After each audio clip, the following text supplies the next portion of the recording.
just slow it down. If you could go back to this day at any time and that was your last day and they said you can go back, would like do that day? Well, that's like that day. No, it's like that meme that fuck you.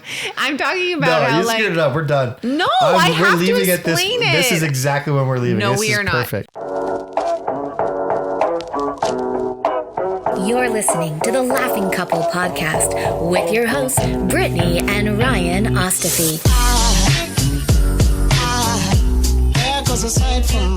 Join them weekly as they discuss topics such as relationships, kids, sex, parenting, all unfiltered and all with a healthy dose of laughter. Please welcome your hosts, Brittany and Ryan Ostafy. Howdy. I feel like we've worn these exact same outfits before. I also feel the same. At the same time. It's fine. We are a pastel family. Oh, as I stare at myself, which I always do when I'm on a Zoom call. Oh, do you ever look at the other people on a Zoom call, or you always stare at yourself? I go back and forth. When I'm not talking, I stare at everyone. Yeah, when I'm talking, I stare at myself. Yeah, like always. It's actually super weird. It's like, here's the idea. If you're in a room full of a bunch of people, could you just imagine you're in a room with 12 people, like a conference room, a boardroom, and there's mirrors everywhere. Mm-hmm. Could you imagine instead of looking at the people at the boardroom, you were staring at the mirror? That's so weird. You know how many people would make fun of you for that? Of course. Oh, here's Johnny staring at himself. You wouldn't do that in public. But that's what we do on Zoom calls. We stare at ourselves the entire time we talk. When we're talking to people. The other people don't know that you're staring at yourself. I understand that. What I'm saying is, when you're in a room full of mirrors, if you're just staring at yourself, people would be like, obviously you'd be more exploited if that happened. Anyway. Exposed, perhaps, is the word I was looking for. Of course you'd be. People would catch you. But the idea of it is, if people wouldn't catch you, what would you do? Obviously, you'd stare at yourself. Clearly. I guess. My eye's still twitching. When you're on this with me, and you're talking, do you ever look at me? Yeah. Yeah, ish. Yes, I do. Absolutely do. I do for sure. I'm thinking about it right now. Okay.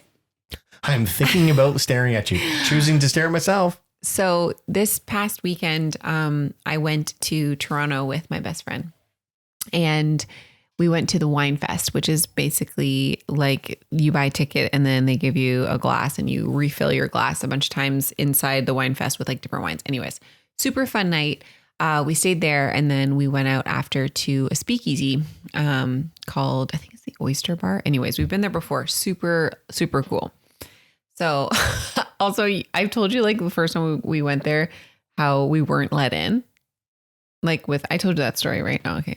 You could have been like, no. Yes, you did. Why don't you tell me? No, actually, I don't know what you're talking about. Too bad. It's too late. Anyways. No. What you told me was the person was like, do you want oysters? And you're like, no. No, they were like, do you want the champagne tour? We were like, no.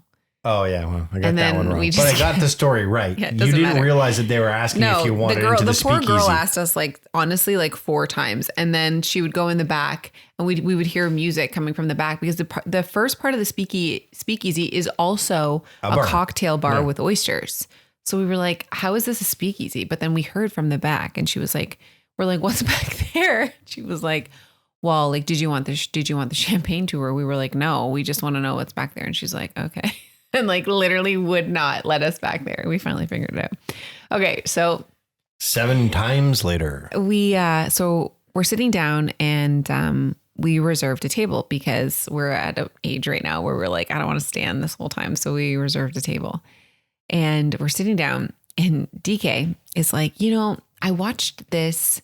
It was maybe like a TikTok or a reel about how the energy that a woman who is taken and happy and like doesn't need the like flirting and stuff, how that energy is different from a girl who is in like her 20s or whatever and is looking for something. Because I guess this guy was like, we sent 2 girls out to the bar, one completely taken, happily married, not looking for anything, and then the other one younger.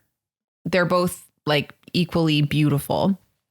And they did this study and they said that the reason why, if you're at the bar, right, as a younger person, you're actively like looking to speak to people without actively talking. So you're making eye contact, your body language is a little bit more open. If someone's passing you by, like you're staring at them longer than you would. And so it's not necessarily the fact that they're younger, it's that they're open, because we were sitting there and I'm like, it's really like alarming as we're getting older how young everyone is in the bar, because we don't really go out anymore. And I'm like, it's just like, I feel so old. And so DK was telling me about this. And so then she was like, let's do an experiment. Like, I'm going to open myself up as if we want someone to talk. Within 6 seconds, 2 guys come over. And honestly, I couldn't even look at Dana. I was crying. They were super lovely and left quite quickly once they knew that we were like not interested, but it 100% works because we're so closed off. Like, I'm not there to meet somebody. I'm just there to have a drink with my best friend. So I'm not like opening myself up. I'm not staring at somebody. But when I was younger, I for sure would like look into their soul. Now this is it's more available. This is not going to be taken well. Why? By the people who are listening to this podcast. Why? I believe we're up to 27 men. So men, you'll understand this. Okay. But for everyone else. Oh God, here we go. This is the difference between men and women. Okay.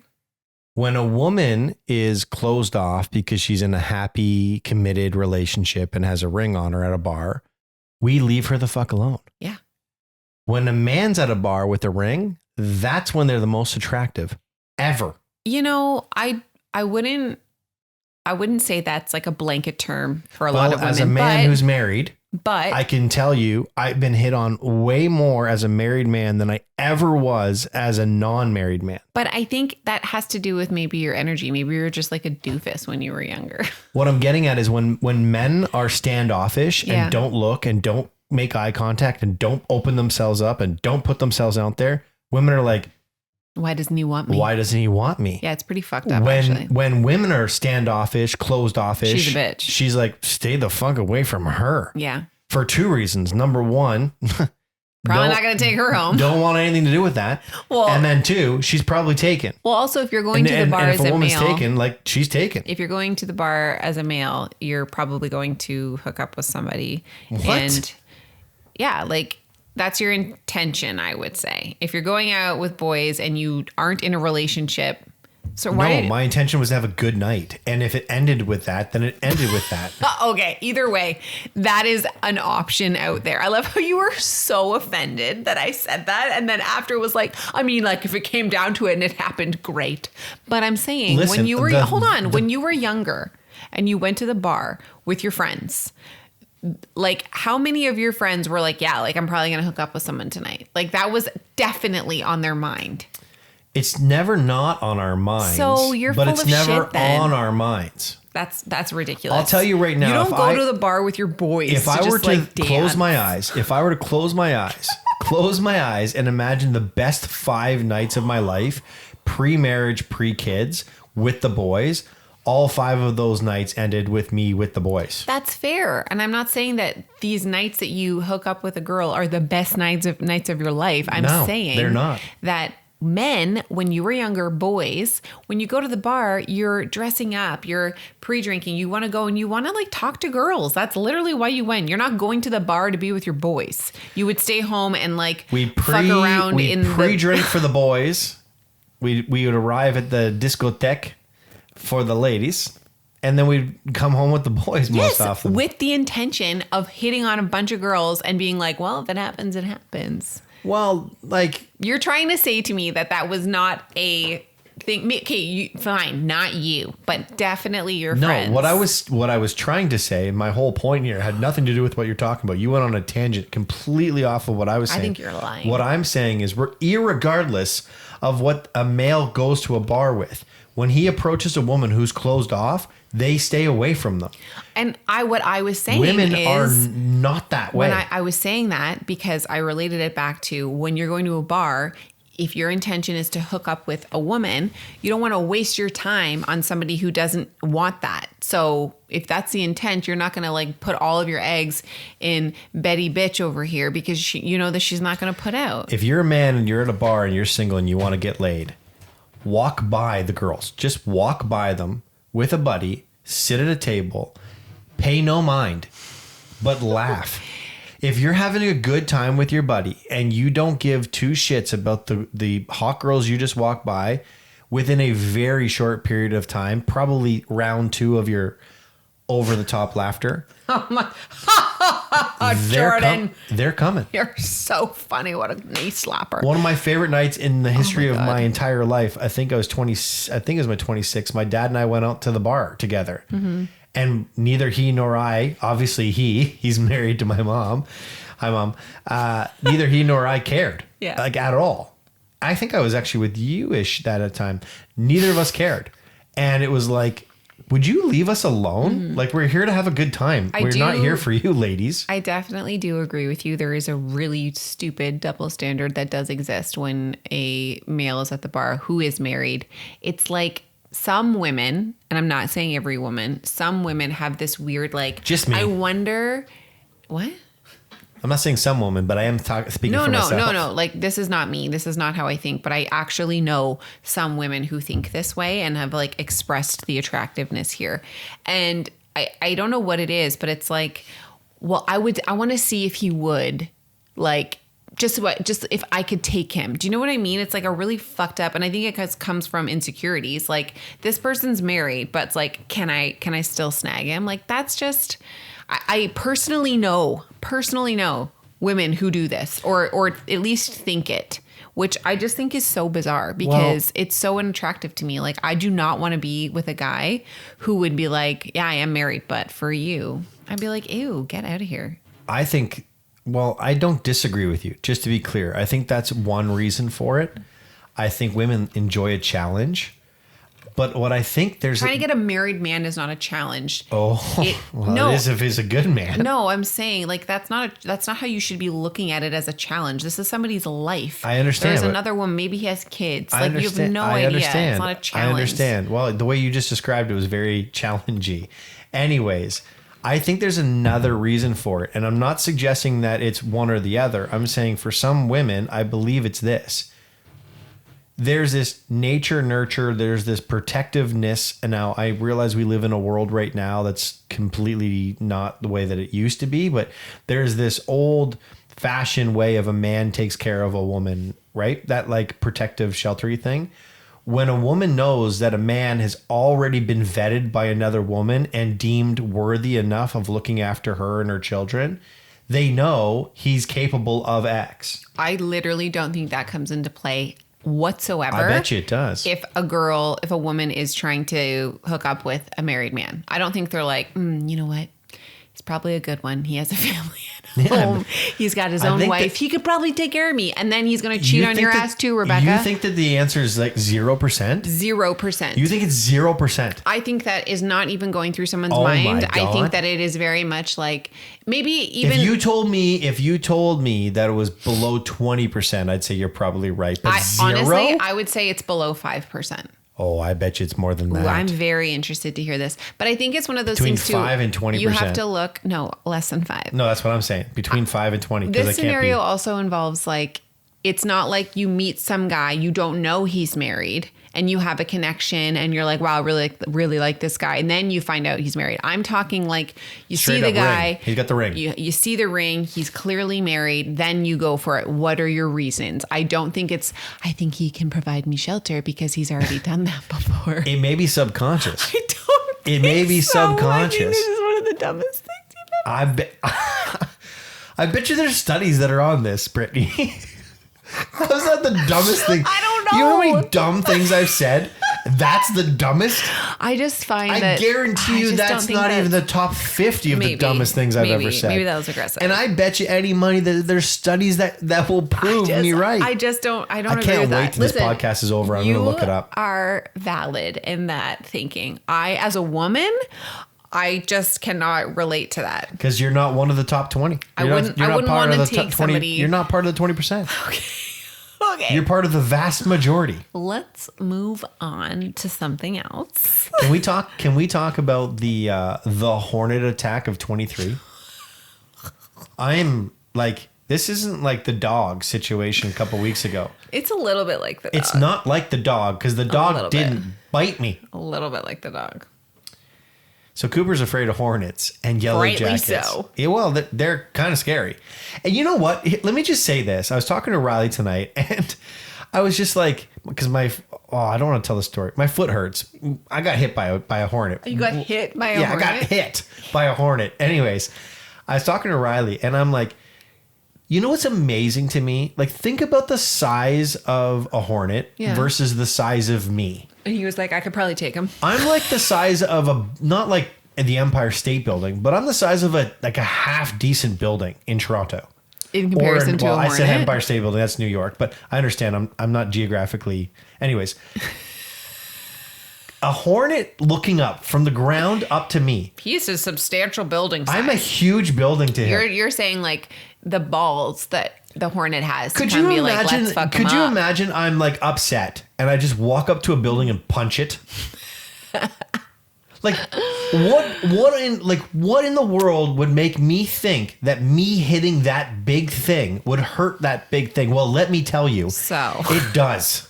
We have it does hurt, nest. And I am not a building. We have a hornet's nest underneath the hot tub, and we had to buy like wasp spray. Wasp spray. And so Ryan sprays the wasps and like kills. Can you not say wasp? Wasps. Go ahead. So he sprays the nest and most of them die. And then we're outside for like a solid 45 minutes. Nothing happens. And then as we're going inside, Ryan goes up. First open the door and says, watch out, because one all of a sudden comes and flies, clearly sees that his entire family has been murdered. Yeah. Okay. And so Ryan's at the door and he's like, watch out for this last guy. They're probably mad at me. They're probably mad. Honestly, Harry heard you and was like, bitch, I swear to God, he must have like smelt the pheromones or something. Like say like he came up and stung the shit out of Ryan. He wasn't even like, Ryan wasn't even aggressive towards it. No. He was just like, watch out. Watch out for this one. He might be mad at me for killing his family. He kamikazed my foot. And then you were like, hold on. He went from chest height to foot height in faster than I could move. And wait, and like 3 seconds prior, because Cooper was like, I don't want to go in, I'm scared. Ryan's like, it's fine. It doesn't hurt that bad. Then gets violently stung and is like, go. I was not. No, you're pretending that I'm the girl that's squishing. You were like, it hurts so bad. He like ran inside. You're pretending I'm the girl that's squishing grapes. That was not me. Ryan put on flip-flops. Ryan doesn't wear flip-flops because his toe couldn't fit into shoes or slides. My toes swole. I might be allergic. Okay, speaking of, hold on. I might be allergic because I don't think you're allergic. I still don't have feeling in my toe. It's been 6 hours. I don't think you're allergic. You might just have like an aversion. It feels like I sprained my toe. It honestly, the pain does last a really long time. When that one stung my hand a couple of years ago, mine hurt for like 3 days. Like I feel like I sprained my toe. Like I fell or stubbed my toe. We were talking about this with our friends Jen and Steve, and Jen made such a good point. She was like, I am so paranoid because Jen's been stung, right? Recently. Right. But before that, she had not been stung. And we were talking about how it's so bizarre that they don't do like a test when you're like a baby, when you go get your shots, like 12-month shots or whatever. You would think that they'd be like, let's just see if they're allergic to bees, because it's such a natural thing. And she had told us that her friend got stung at like 20 something years old and died. Swimming in a lake, stung, died. And died. Because they didn't know he was allergic. Yeah, he didn't know he was allergic. I'm like, I cannot understand why we don't have that. See, the thing about that for me, and I agree with you, the thing about that for me is bee stings are so random. Mm-hmm. It's not like, oh, you're age appropriate for me to sting you. They can sting babies.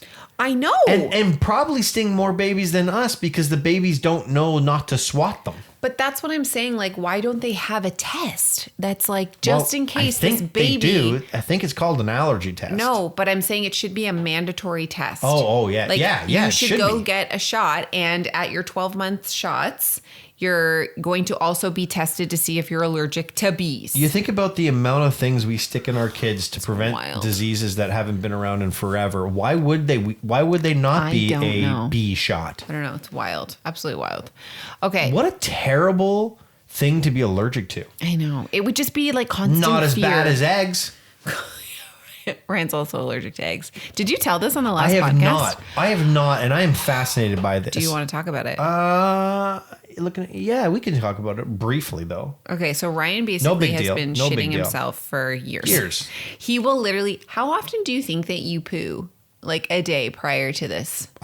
If I didn't poo 3 times a day, it would be a shock. If I pooed 5, it would not be shocking. Right, and that's an aggressive amount.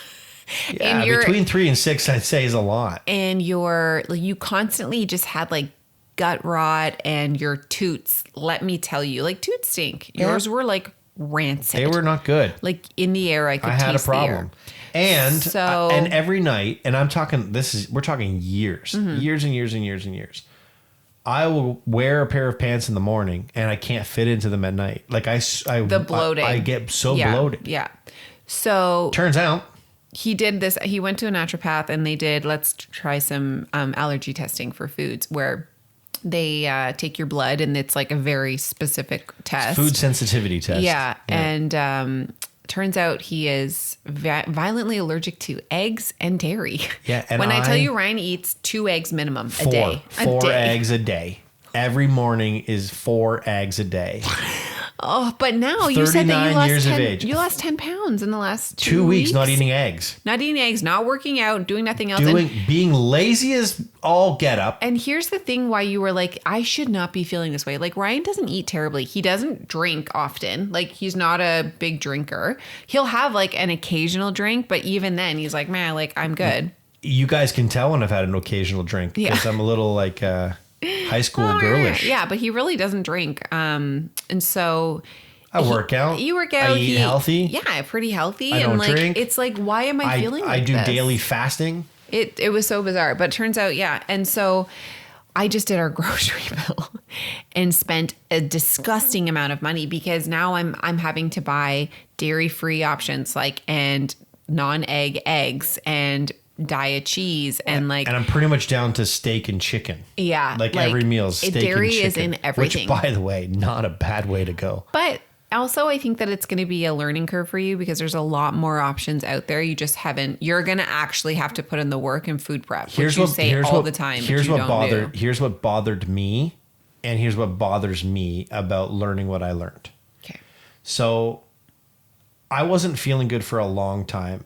And I decided to finally go to a naturopath because of it. I just was like, this doesn't make any sense. I got this test done and I find out 39 years into living that these are the foods I'm not supposed to be eating. Mm-hmm.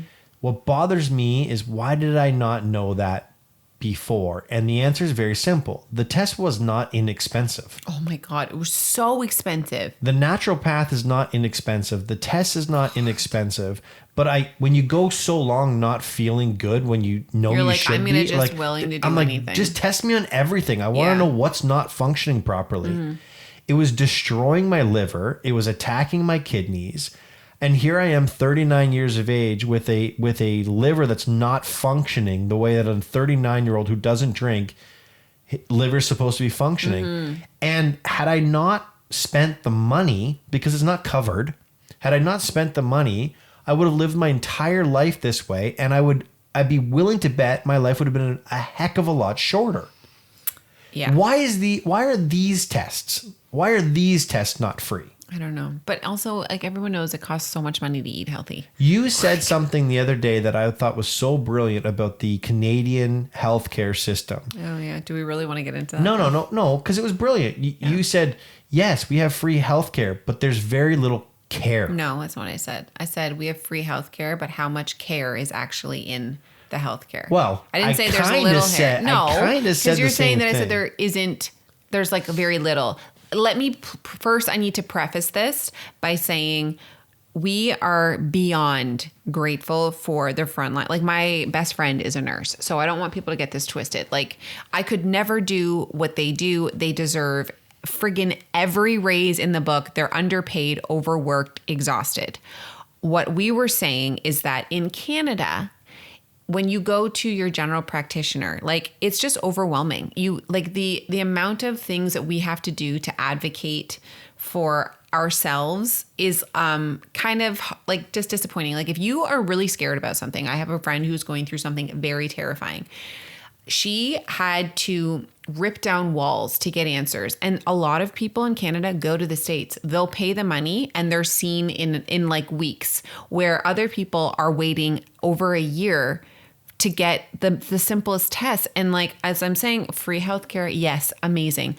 A lot of this though, like, when is it too late? But my thing is this, is like, what part of free healthcare is the free healthcare? Because I look at this and say, if you gave an 8-year-old kid this food sensitivity test and they got to live from 8 to the rest of their lives not eating the food that they were eating that was harming them, they probably wouldn't need the health care that's free in our country. Yeah, there's definitely why is it that some those holes. Things aren't? There's like, some why holes. is it that like I guess physio to a certain degree is. But that's all like, private. Again, like that is a private physio, sector. chiro, all of that stuff. It's Private like, sector, that's not free. all of the stuff that allows you to not have to be part of the system, the healthcare system, all of the stuff that keeps you healthy, not free. I know. It's bizarre. It's insane. Anyways, that's not what we're talking about. No. Let's talk about, Sad. oh, Do you really want to talk about that? yeah, I do. It's on my list to talk about. Sad. Yeah. It's not actually that sad. It's just like one of those moments where you're like, fuck. I knew this day was going to come. And yesterday was it was depressing. I don't know if you could read my tone. Oh, I could. In my text. I was not doing well yesterday. Brittany was away. I had the kids. That's not why I wasn't doing well. And it was so sad. I thoroughly enjoyed my kids. I wake up Saturday morning with the intention to take them to Wonderland. Now, for those of you who don't live in Southern Ontario, Wonderland is an amusement park. It's probably the biggest, best amusement park in Canada. We've talked about it a bunch of times. We have season passes. Like, yeah, love it. So I wanted to take the kids to Wonderland. And for me, some people would say taking 2 kids to Wonderland by yourself seems like a lot. You're crazy, girl. For me, it's like, it's my childhood. Yeah. And more than anything, it makes me smile and feel good in my stomach to know that they're living very similar childhoods to me. Yeah. And having fun. So... And, like Wonderland, not everyone gets to go to Wonderland all the time, but we do have season passes at Wonderland. And because we have season passes at Wonderland, our kids do get to go there. I asked Cooper first, and he's like, yeah, let's go to Wonderland. I asked Riley, and she's like, no, I don't really want to go to Wonderland. And I'm like, oh, okay. But I didn't push it. And well, let's eat some breakfast. And like, all right, guys, let's get ready. Let's go to Wonderland. And Riley's like, nah, I don't really want to go to Wonderland. I'm like, what? What's wrong with you? What do you mean you don't want to go to Wonderland? She's like, I just don't want to go. And then later on, I'm like, all right, whatever. We're not going to go. Later on, she comes downstairs and I'm like, Riley, why don't you want to go to Wonderland? And she said something that I knew would one day happen. And I just thought I had more time. She said, Dad, I'll always love you and want to do things with you, but I'd rather hang out with my friends. Oh my God. Ooh, stab me in the heart. I know. And I was like, I was almost crying. Yeah. Gutted. And she's like, what's wrong, Dad? I'm like, nothing. And she's like, are you mad? I'm like, no, baby, I'm not mad. And she said, are you sad? I'm like, yeah, a little bit. And she said, why? I'm like, Riley, I just thought I had more time. I know. And it crushed me. And I was sitting in it. Like, I was sitting in it for like an hour waiting for you to come home. I'm like, I don't know what I'm doing. And then I come home and Cooper's like, yeah.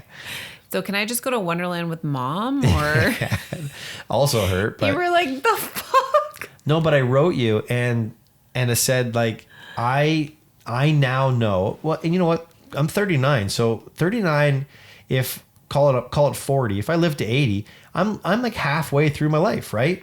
So I understand. I now better understand the midlife crisis. Because when I grew up, I remember my dad talking about some of our neighbors. Well, your neighbors too. We lived across the street from each other. buying these things and doing these things, nice new fancy cars or motorcycles or something like that. And my parents would like talk about this midlife crisis. And it was like kind of a joke, but kind of a little like scary. Like they're going through things and so many divorces were happening and all that. Yeah. I'm not suggesting that I can do those. And this is how we're getting divorced. But I finally understand from the male's perspective. And I'm going to talk traditional male relationships because now it's changed. Mm-hmm. I understand the old school midlife crisis. It's because you give up, this is what I wrote you give up your youthfulness. Mm-hmm. You give up your like youthfulness, exuberance, like anything's possible. You give it all up to take care of your family. And then while you're doing that, you miss everything.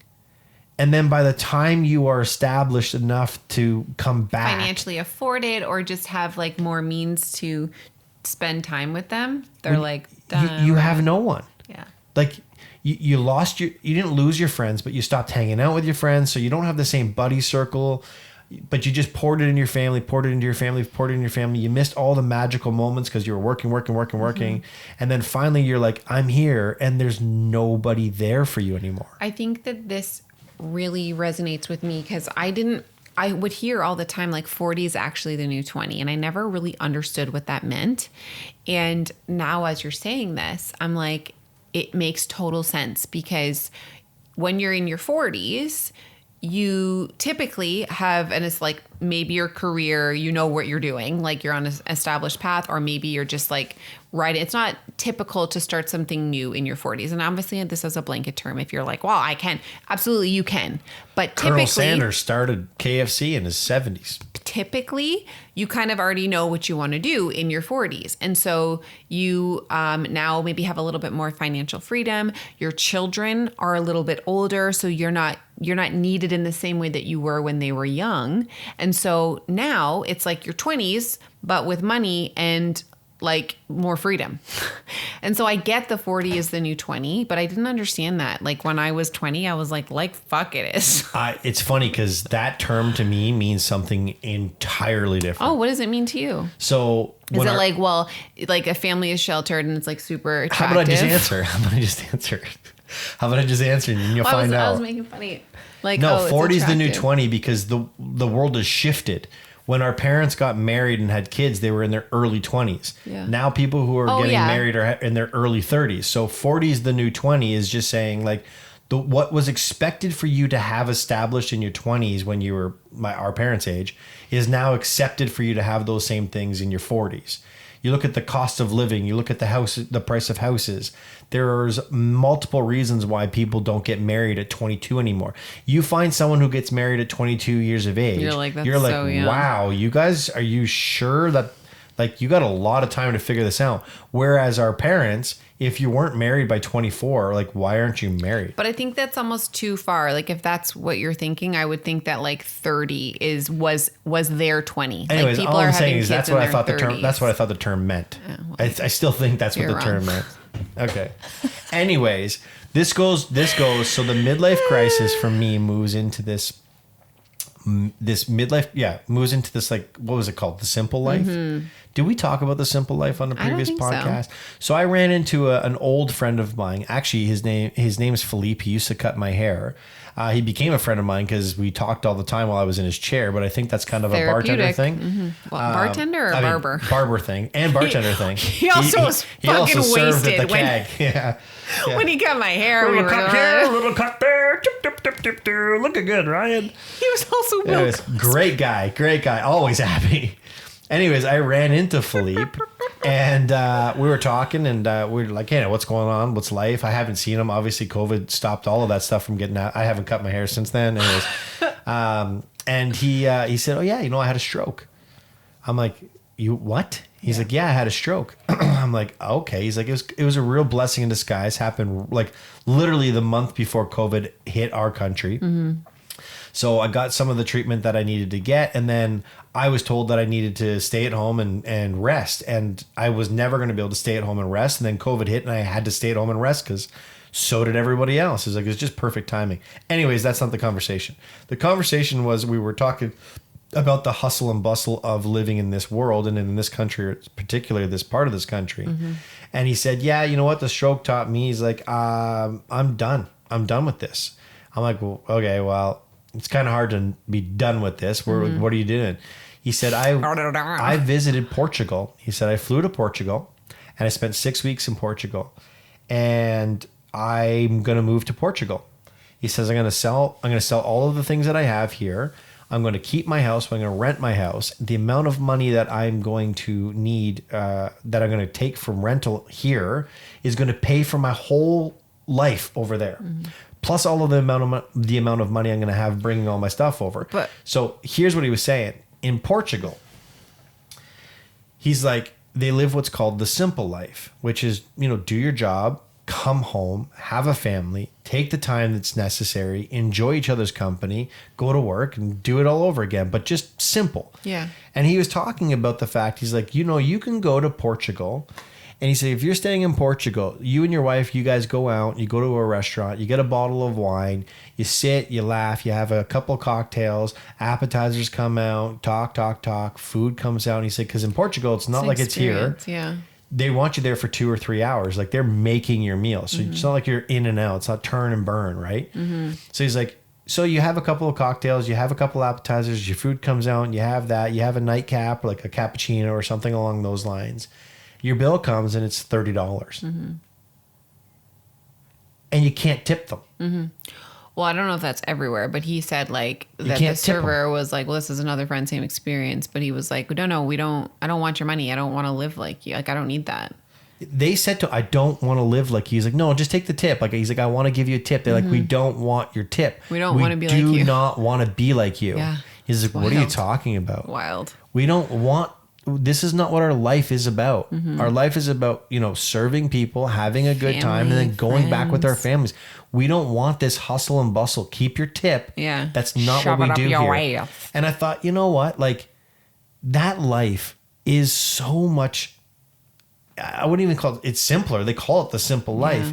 I just admirable. Why do we do this to ourselves?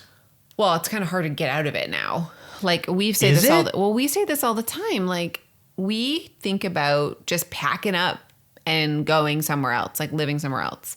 But we're both very close to our families and that's not worth it to me to leave.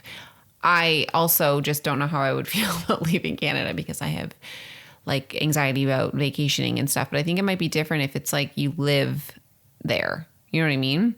But it'd be a huge culture shock and maybe not necessarily in a bad way. No, all I'm saying is it's like there's just a different way to live than the way that we're choosing to live. And I look at this whole midlife crisis thing with Riley and I think, have I got it all wrong? For the last 9 years, have I just been doing everything that we're doing? We think we're doing it for the right reasons. Yeah. Are we just wrong? And at the end, well, it also like goes to the, like back when like our parents were working and back to the traditional roles of like the dad being like 9 to 5 or later. Like my dad would commute and wouldn't get home till 7. But like you hear about my parents' friends who got divorced because like the husband would work 10 hours a day and he'd be like, I'm doing this for you. And the wife has been saying for how many years, like, thank you. But also like I don't know who you are anymore. You lost me. The kids are now older. You did this for us, but like we've been waiting here and you're too tired when you come home, which is valid, like absolutely valid.